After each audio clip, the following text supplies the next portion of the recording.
Hello friends, thank you so much for joining me here at NowTalks.com. I am glad that you are here today in our series on how to research everything.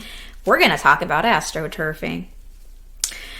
It is important that you do not get involved in a movement unless you research it. All right, you got to follow the money. Astroturfing is basically a word to mean fake grassroots movement. And this, is used by most industries today. Not all industries, but most industries. Politicians and corporations create and or fund grassroots movements to make them appear like they're movements from people like you and I who are trying to do the right thing, who are fighting for what's right, fighting for their health, these sorts of things.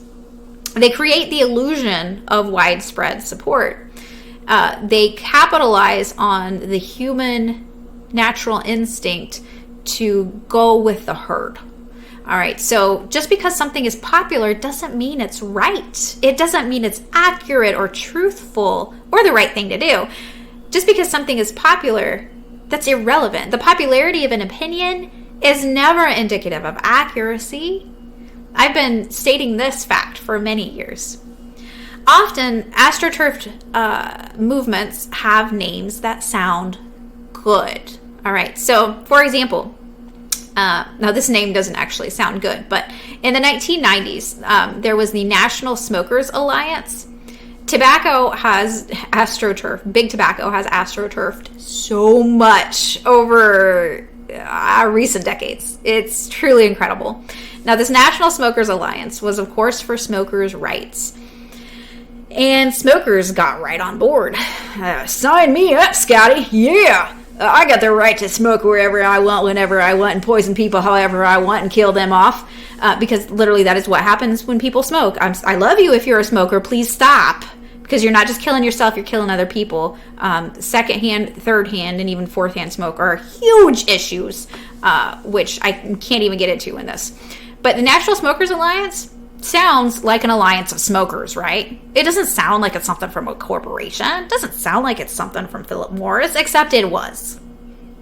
It was developed by a PR group from Philip Morris.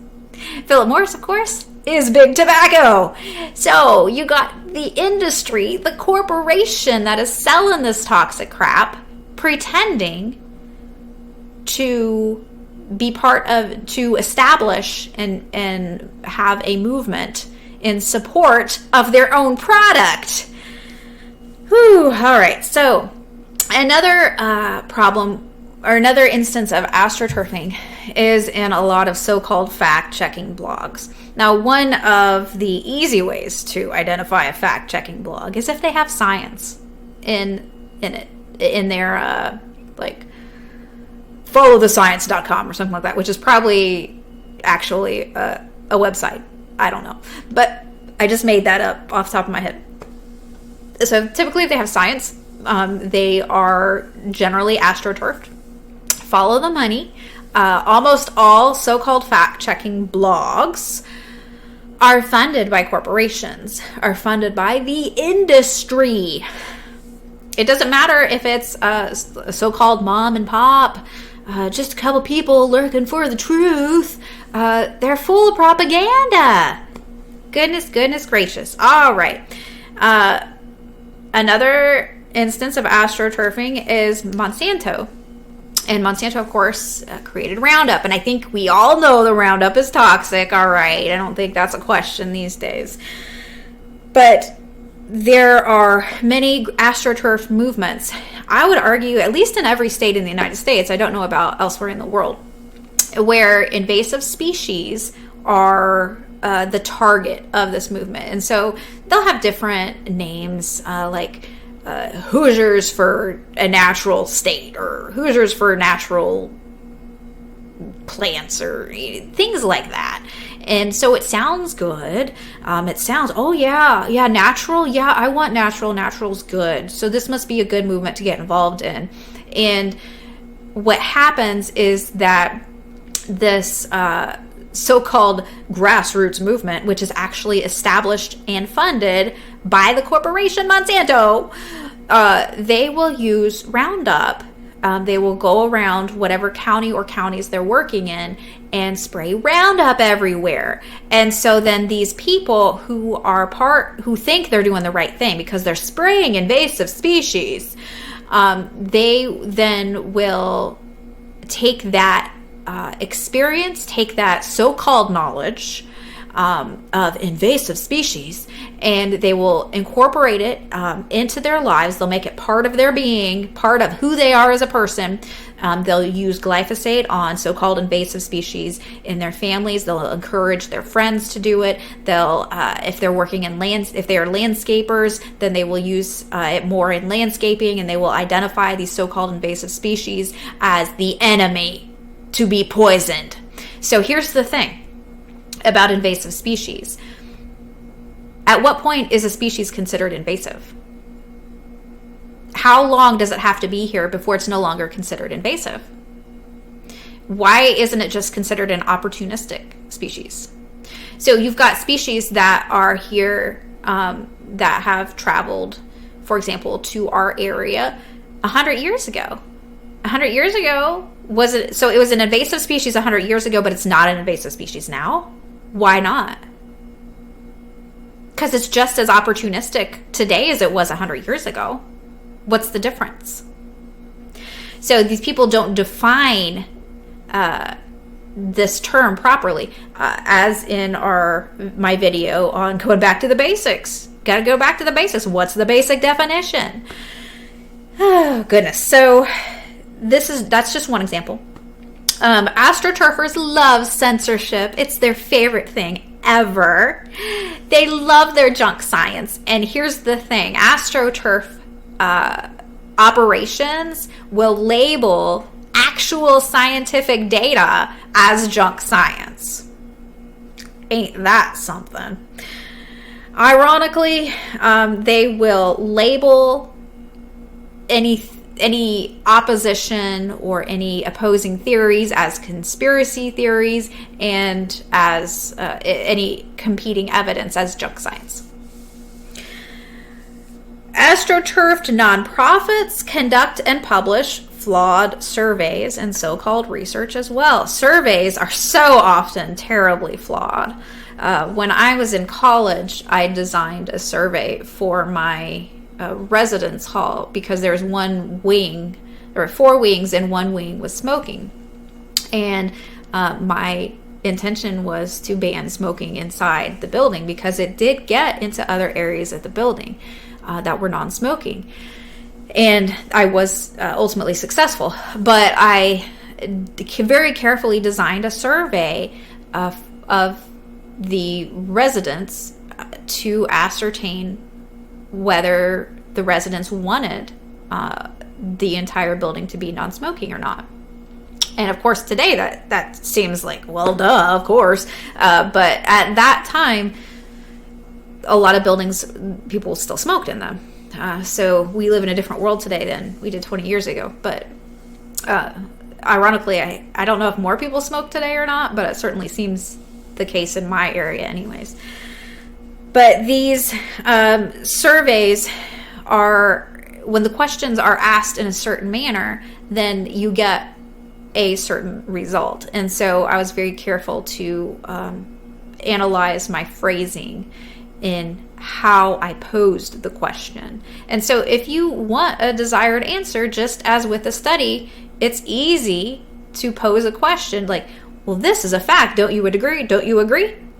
And so people want to be in with the in crowd, as we've mentioned earlier about the herd instinct. They don't want to be outliers. People don't want to be separate. They don't want to be considered the enemy, may I even say, because if you aren't with the crowd, then by golly, you must be an enemy of the crowd, right? So these surveys are constantly conducted by so-called nonprofits and published, and they do research as well. Astroturfing organizations attack people who are exposing corruption. That is a fact. For example, there was the Stop Too Big to Fail movement. That was a $1.6 million ad campaign. That was from the well-known Astroturfing firm, Consumers for Competitive Choice. So the movement, Stop Too Big to Fail, was an AstroTurf movement. This is controlled opposition. This is the world in which we live. McDonald's also has done AstroTurfing, oddly enough. I forget what country it was. Japan. When they brought their quarter pounder into Japan, people didn't want it. People in Japan were not interested in eating their gross quarter pounder. Ew, no thanks, hard pass. We'll just go eat our traditional food, or just some fries or something. So what McDonald's did is that they took employees and they paid them for their time and they comped them for their meal, and they had them stand in line for hours and hours and hours to make it appear as though people wanted their quarter pounder. And McDonald's actually admitted to it. And they said, well, after the fact, when their cover was blown, here's what they said. They said, well, it's just a marketing experiment. Really? What you just did was deceitful. Deception is a lie. Let's just be clear here. And so they just said it's a marketing experiment. Comcast, in 2008, there was an FCC hearing. Crazy.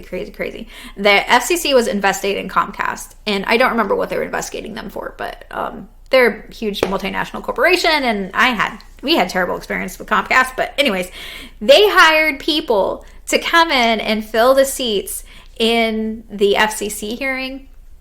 They literally just hired people off the street to come in and sit through the FCC hearing so that the people who had competing testimony didn't have a place to come in and sit, because let's face it, all of these large hearing halls have limits as to how many people can be in there.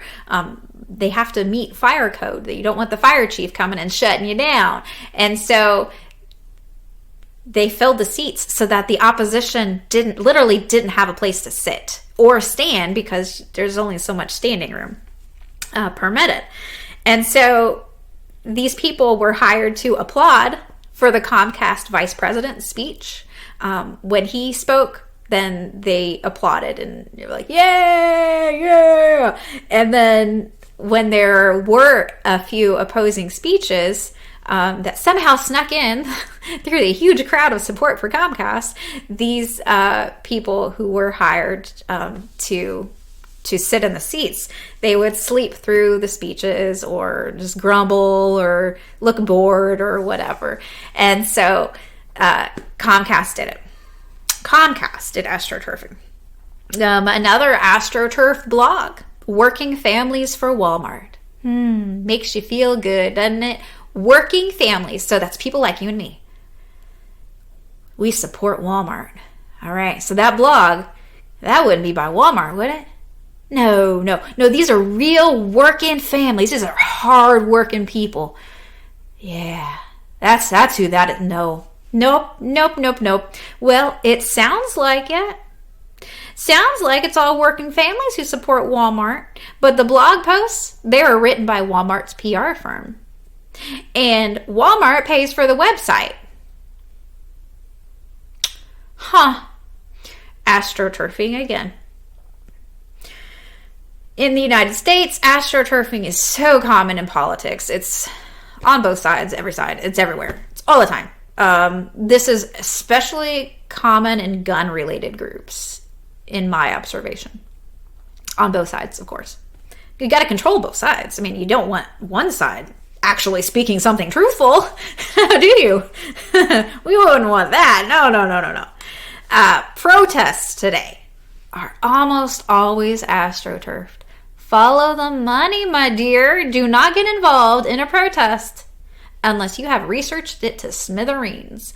Because a lot of times if you research who is paying for the website to arrange a specific protest or movement, a lot of times if you research the funding for whatever so-called organization, which is, let's face it, an AstroTurf organization, is behind it, you might have to go research a number of steps backward, but you most of the time will end up at billionaires like George Soros, Elon Musk, Bill Gates. I can't say Bill Gates. I don't know if he's AstroTurfed any protests specifically, but definitely Elon Musk and George Soros have. Just follow the money. That's all you gotta do. I'm not speaking poorly about these guys. You know what? They just want to make a buck. Yeah. All right. So that's not okay to lie and deceive your way to make a buck. All right. I'm just calling it what it is. I've done my research. You got to do yours. When there is a protest or a movement that sounds good to you, if the following the money doesn't work for you, which sometimes it doesn't. Sometimes the movement's so new that the information just isn't available online.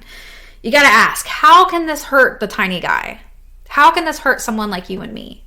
How can this be used against us? How can this hurt small businesses? How can this bring in technocracy?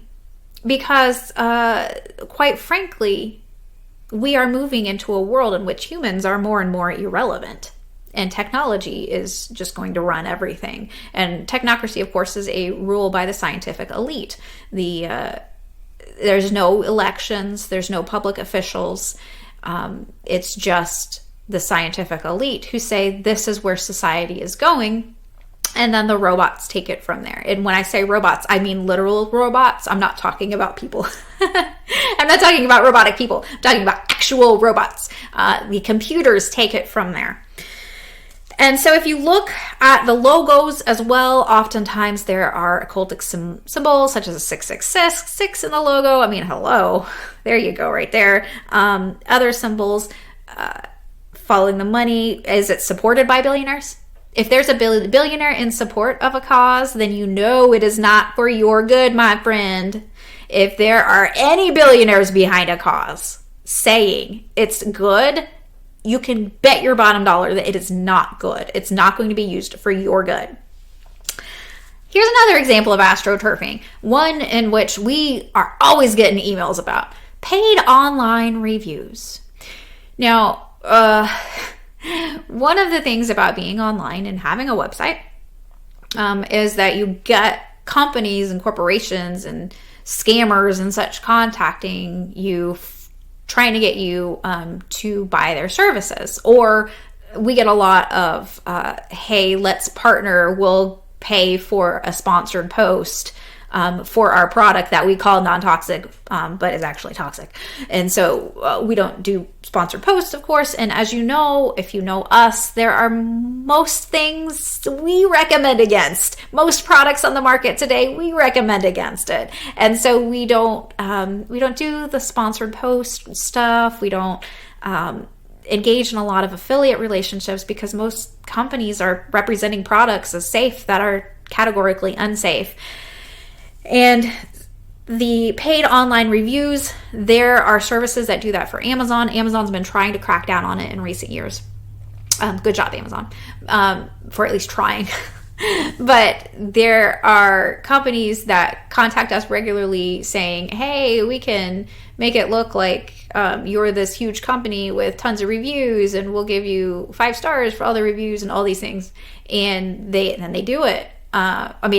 Obviously, we don't say yes, so they don't do it. But for other companies who do say yes and pay them, then they do it. And these reviews go up on Facebook and Google and Yelp and wherever there are reviews, including Amazon, for example, for products. A lot of third-party Amazon sellers have their own lines of things, and so they will sign up for these services, which make it appear as though there's been a lot of people who have purchased the product and like it. And that's just not the case. And the same thing happens with service businesses as well, where they want to make it appear as though they are larger than they actually are, and they want to make it appear as though they are more popular than they actually are, and that people are actually happy with what they've done, when the reverse is true. So that's another example of astroturfing. Pharmaceutical companies, this is big, all right. let's just take a moment here. Pharmaceutical companies. Persona management software is what they call it. And this is what pharmaceutical companies use. What they do with their persona management software, which go research it, it's a real thing. You can download one. I don't recommend it. But what happens is that fake online social media accounts are created, and that's referred to, if you're interested, as sock puppeting, and which makes sense because it's a puppet, right? So it's a sock puppet. It's a fake puppet, right? So this there hundreds, thousands of fake online social media accounts are created. And then they post everywhere. They get into all the Facebook groups. They get into all the whatever other groups and forums. And they get on Twitter and all of these other things. And so one of the other things that happens is that these accounts then will, they typically don't try to friend random people so much. Sometimes they do. Sometimes the bots will try to friend random people on social media, but they mostly friend each other, and they mostly follow and subscribe to each other. And so it'll look like, for example, on Twitter, it'll look like somebody's got 20,000 followers or 20,000 subscribers, when in reality there's 5 actual people. The rest are just bots. And so that's astroturfing right there. But these fake online social media accounts that are managed by persona management software then post to all the social media platforms. They post to forums and blogs and Facebook groups. They comment on blog posts and all of these things. And of course, the comments are written by actual people, typically speaking. Sometimes they aren't. Sometimes they're written by technology. But they just blanket the internet. And they attack people who have been hurt by, for example, infiltrating Facebook groups about pharmaceuticals. Like, you can just basically just name a pharmaceutical and there's a Facebook group for it, for people who've been harmed and who are trying to recover from it and pick up the remains of their lives from being devastated by taking that pharmaceutical product. And so what happens is that these, the software, these people who are sock puppeting then infiltrate these groups and attack people who have been legitimately hurt. This is obviously just blatant evil. They also often will share junk science, and they comment on each other's posts. It's they're fake accounts. Using specific software, persona management software. They switch from one person to another and comment, for example, on a Twitter thing that says, oh yes, that study was so valid and all these wonderful things about the study, when in reality it's junk science. That is not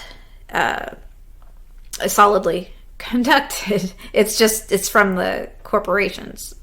And so they share that sort of thing, and they attack real valid science, and they attack anecdotal evidence. Even if there's 1 million people in a group that says, hey, this pharmaceutical hurt me, they attack all of these people and say, well, it's just anecdotal. It's just anecdotal. Anecdotal evidence doesn't matter.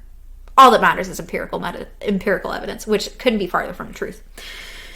And so they attack these people. They say, well, you're a conspiracy theorist. They say, this is pseudoscience. They say, all these people are quacks. Gaslighting is the new normal. Go to our website. We got a video up on gaslighting about a corporation that tried to gaslight me.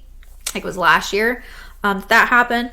And these people who are these alleged people, these fake people, sound scientific. And some of them might even claim to have doctoral degrees and that sort of thing. You can claim to be anything online. I don't care. There's someone, I don't know, a few years ago who claimed to be a doctor, claimed to have a PhD, which I don't care. It just means you're very good at being indoctrinated. But it doesn't mean that you know anything. It doesn't mean that you know actual truth, no matter what your degree is. It means that you did so good as to get a piece of paper. Good job. Do you want a sticker? I mean, do you want a star sticker? Is that what you're looking for here?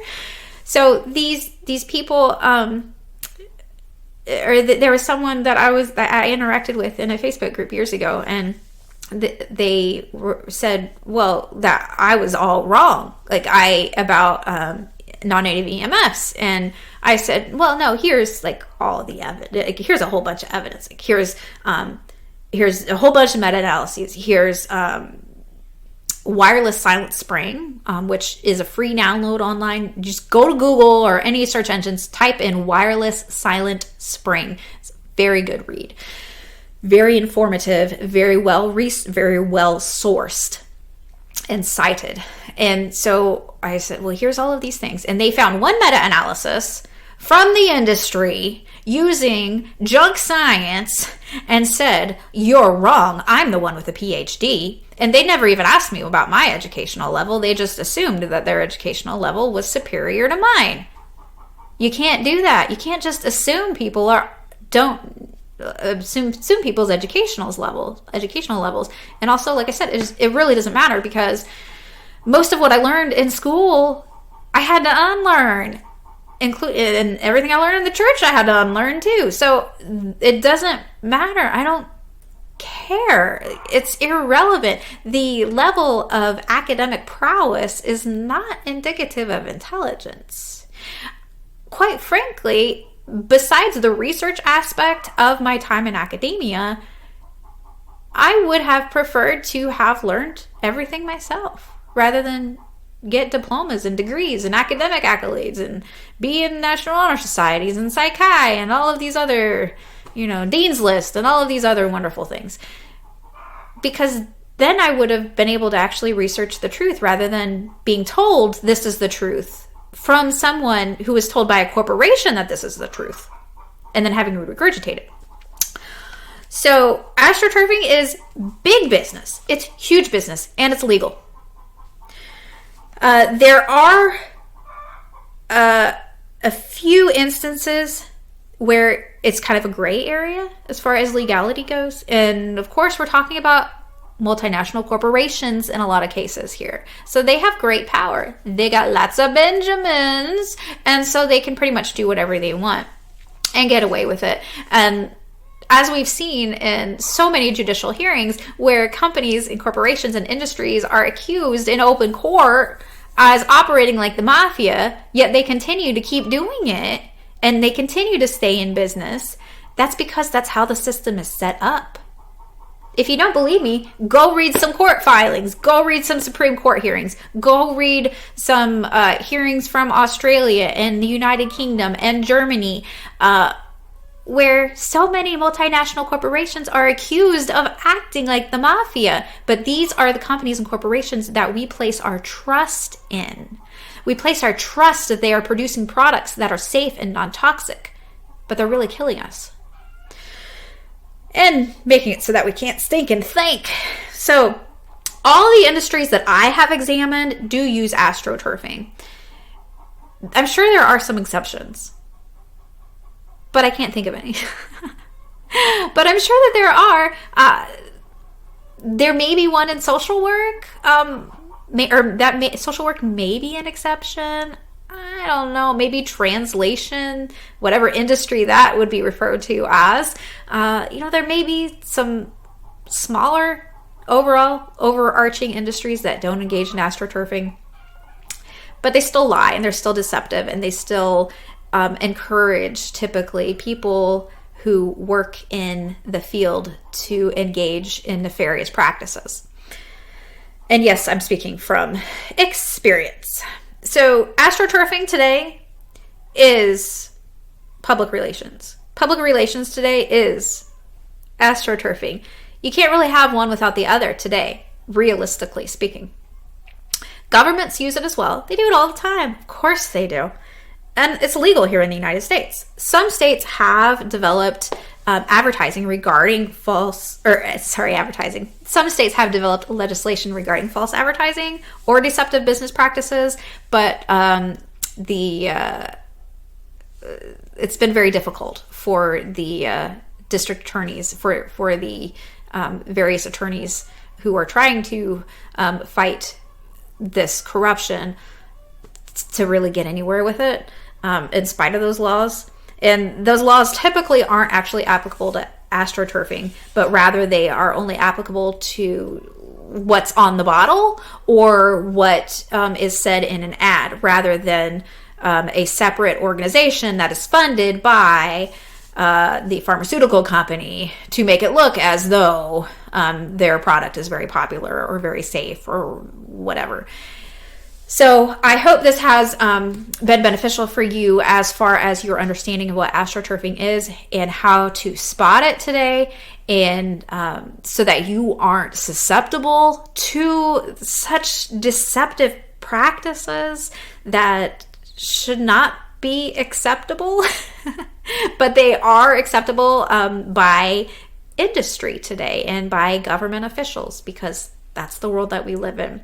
The good news is that, you can get yourself a big old glass of discernment and do some research, follow the money, and with this increased knowledge as to how the world actually works, hopefully you'll be able to make more reasonable, more informed choices as far as what you believe, as far as your medical decisions and your health in general, because everything that is in your body, on your body, or around your body, in your environment, all impacts your health. Thank you so much for being here. Please give this video a thumbs up. Have a most beautiful and blessed day.